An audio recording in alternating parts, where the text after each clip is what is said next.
lama huraaniyo sida hooyadoo kale oy weeye nabaduye gogol lama huraaniyo sida hooyadoo kale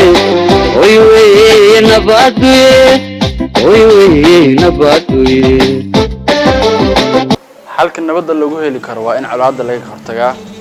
tan labaad waxaan dhihi lahaa waa khilaafku wuxuu ku imaadaa waa laba qof oo kala ra'yi duwan labada qof in ra'yadooda la dhageysto kadibna wixii xal la gaaro intaas loo gudbi karaa colaad xal waxa uu ah in gacnaha la isqabsado in dadka la wacyi geliyo in qofkii colaad wada oo aragtid aad saldhiga ugu dhaga ka dacweysid aad soo noqotid aad asaga waani kartid aad waanisid dadka dhibaatooyinka aan rabin oo nabadda curiya in aad kala shakaashatid adiguna sida uu qaba lahayd nabadiisa ama u raadi lahayd aad ku dadaasho xalku waa in laga heshiiyaa wax markii hore khilaafka keenay